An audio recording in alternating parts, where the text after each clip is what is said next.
Apa syarat zikir? Ini sudah biasa. Wa syara'ituhu ayyakuna dzakiru ala wudu'in tammin. Kalau pengen zikirnya bagus, syaratnya wudunya harus tamin, harus sempurna.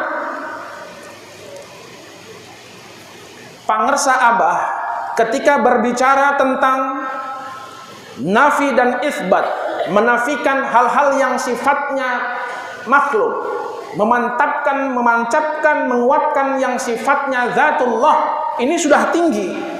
Tapi selanjutnya pangersa Abah mengembalikan kajiannya kepada kajian fikih. Syaratnya ala wudu'in tamin. Syaratnya wudunya harus sempurna. Bersyukur di kita juga ada kajian fikih. Maka jangan anti, orang yang bertarekat jangan anti kajian fikih. Karena pangersa Abah mengatakan syaratnya wudunya yang sempurna. Maaf ya, jangan mentang-mentang udah lama ikut tarekat, begitu ada bahasan fikih bilangnya, oh itu kan fikih, dia belum nyampe. Nyampe apaan? Pangersa Abah mengatakan ala wudu'in tamin. Pahami isyarat pangersa Abah, belajar fikih para ikhwan. Belajar fikih. Apa nawaqidul wudu? Apa yang membatalkan wudu? Itu kita harus tahu. Bersyukur ya di Kalimantan Barat ini ada tuan guru. Alhamdulillah. Syarat pertama secara fikih. Yang kedua wa ayyadhkura bi darbin syadidin. Yang kedua zikirnya bi darbin syadidin, dengan pukulan yang mantap. Pukulan, kata doroba itu artinya memukul, asal katanya doroba memukul. Tapi kata-kata doroba bukan hanya berarti memukul dengan tangan, tetapi kalau lihat bagaimana persepak bolaan yang ada di Timur Tengah, orang-orang penalti, tendangan balasan 12 pas, itu di bahasa Arabnya disebut darbul jaza. Darbul jaza artinya tendangan balasan, tendangan hukuman. Apa darbul jaza? Tendangan penalti. Loh, kan dorab harusnya pakai tangan, kenapa pakai kaki? Ternyata arti dorb bukan hanya berarti memukul dengan tangan, tetapi juga bisa memukul, menendang dengan kaki. Dan yang dimaksudkan di sini adalah dengan tekanan yang keras. Maka kalau pengen zikir, cek keringetan atau enggak. Kalau zikir 1000 tapi enggak keringetan, bisa jadi power yang kita lakukan itu tanpa power. Apa artinya sabuk hitam? Mukulnya ngek, ngek. Ih kamu ih, sabuk hitam. Enggak usah. Nanti jadi kasus London. Kalau mukul begitu, bidar bin syadidin, dengan pukulan yang mantap, laknya seperti apa, ilahanya seperti apa, masuk jadinya. Dah, wasautin qawiyin, suara yang kuat, pukulannya yang mantap, suaranya yang kuat, pukulan dan suara. Bisa dipahami? Alhamdulillah. Sampai bagaimana kondisinya ini, sampai yang seperti apa? Hatta tahsula anwarul dzikr, sampai cahaya-cahaya zikir itu ada. Di mana? Fi bawatiniz zakirin, di batin-batin orang-orang yang zikir. Nyaman cahaya itu, nikmat itu cahaya. Wa tasira qulubuhum ahya bihadhil anwar hayatan abadiyah ukhrawiyah. Bapak Ibu, pangersa Abah yang pertama bicara cara zikir. Setelah itu pangersa Abah bicara bagaimana memaknai zikir. Yang ketiga pangersa Abah bicara tentang syarat zikir. Tapi Habis bicara tentang syarat-syarat zikir, pangarsa Abah berbicara watasira qulubuhum, sampai-sampai hati kita itu ahya, menjadi hidup. Hayatan abadiyah, kehidupan yang abadi, ukhrawiyah, yang sifatnya ukhrawi. Bapak Ibu, luar biasa pangarsa Abah. Setelah berbicara tentang zikir, pangarsa Abah berbicara tentang kematian. Benang merahnya di mana? Habis ngomongin zikir, tiba-tiba ngomongin kematian. Kama qala Allah Ta'ala la yadhuquna fiha al-maut illa al-mautatal ula wa waqahum 'adzabal jahim. Orang-orang yang melakukan zikir seperti tadi itu,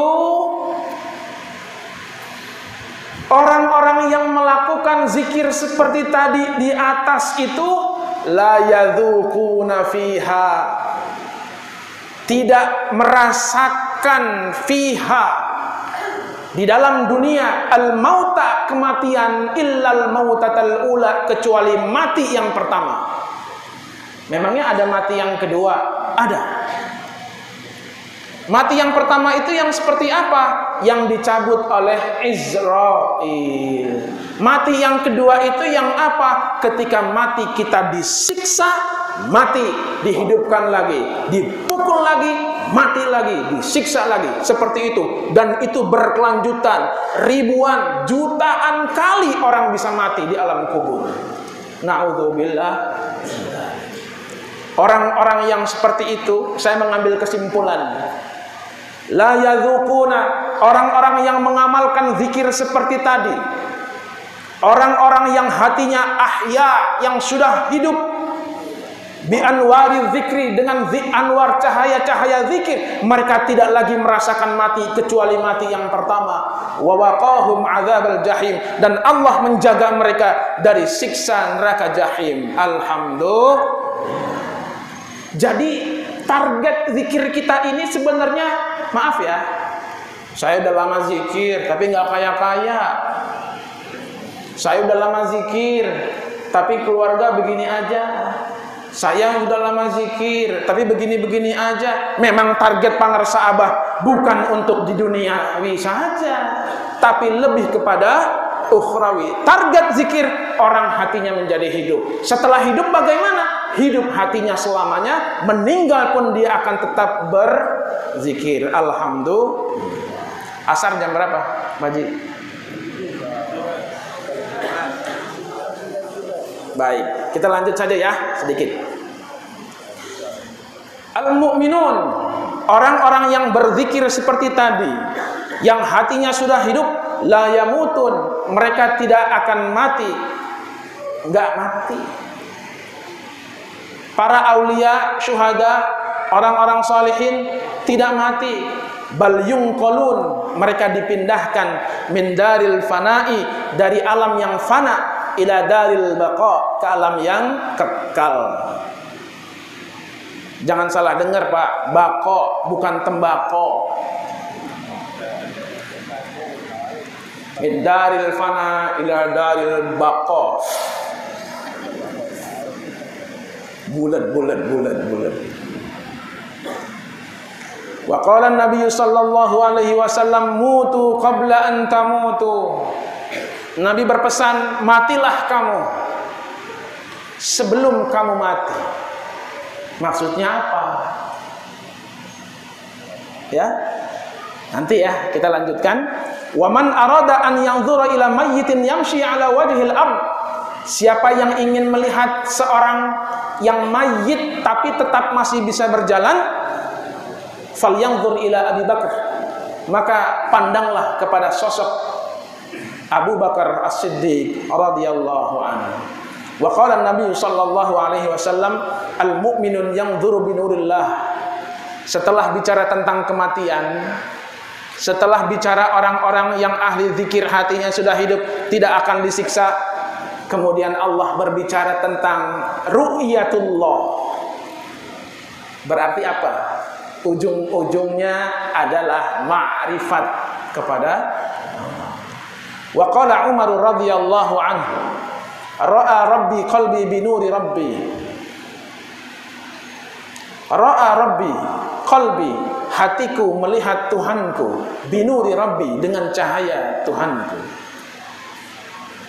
Faru'yatullah, maka melihat Allah, la tahsul, tidak didapat di dunia, fid dunya, lakin tahsul ru'yatu sifatillah fi mir'atil qalbi.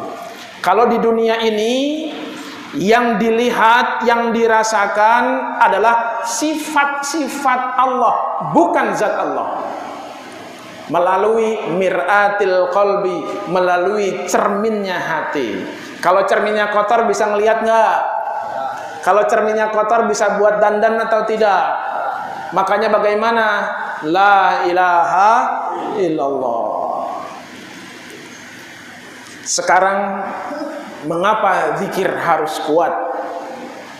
Ya Pak ya. Bismillahirrahmanirrahim. Wal qalbu musyabbahun bil hijarah. Yang namanya hati itu musyabbahun, diserupakan, bil hijarah, seperti halnya bebatuan. Kalau batu itu hajar, batu hajar, contoh hajar aswad, itu batu satu asalnya. Tapi kalau hijarah bukan cuma satu batu, tetapi bebatuan. Bapak dan ibu pernah ada yang umroh? Pernah? Ibu pernah ada yang umroh kan? Lihat bagaimana di Mekah Al-Mukarramah, kanan kiri batu doang itu. Bukan batu, bebatuan. Itulah al-hijarah. Bukan cuma batu, tapi al-hijarah. Hati diserupakan bagaikan bebatuan dengan dalil summa qasat qulubukum min ba'di dzalik. Setelah orang itu berbuat maksiat dosa, summa qasat, hati itu mengeras.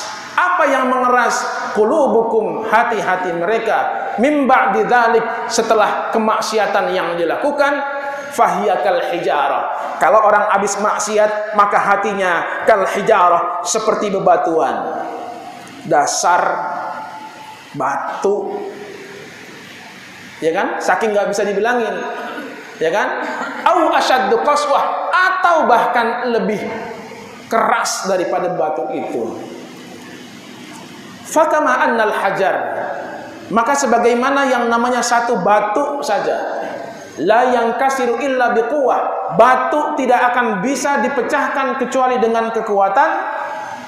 Fakadzalika adzikru, maka begitu juga dengan zikir, la yu'athiru, tidak ngaruh. Zikir itu enggak berpengaruh fi jam'i syatati qalbi sahibihi, dalam menghimpun hatinya, memfokuskan hatinya, menyatukan hatinya. Karena hati itu bercerai-berai, kadang-kadang ada yang di kantor, kadang-kadang ada yang di rumah, kadang ada yang di sekolah, ada yang di pondok, ada pengajian, kemana-mana. Itu namanya syatati qalbi, hatinya yang berpencar kemana-mana. Illa biquwah, kecuali dengan kekuatan. Yang kita hadapi apa? Batu. Batu itu lembek atau keras? Maka harus kita hantam juga dengan keras. Saudara sekalian yang senantiasa dirahmati oleh Allah, wa allaw istaqamu 'ala tariqah la asqainahum ma'an ghadaqa. Andaikan orang-orang itu pada istiqomah dalam tariqah, ada yang mengartikan tariqah agama, tapi kita artikan tariqah ya tariqah ya. Wa allaw istaqamu 'ala tariqah, andaikan mereka istiqomah dalam tariqah, la asqainahum ma'an ghadaqa, pasti kami akan memberikan kucuran air yang begitu amat segar. Tapi ingat, wahai para muballigh, dalam surat Al-Jin ayat 16, ayat 17-nya itu berbunyi linaftinahum fi. Hati-hati, yang namanya istiqomah pasti di situ akan ada sebuah fitnah. Yang orang pengen istiqomah pasti di situ akan ada ujian, ada cobaan. Jangan sampai dipotong ayat ini sampai di sini, tapi kita lanjutkan linaftinahum fi, agar kami Allah mencoba mereka, menguji mereka seperti apa. Jadi kalau orang pengen istiqomah, enteng atau berat? Berat. Alhamdulillah. Jadi sudah paham ya mengapa kita zikir dengan suara yang keras.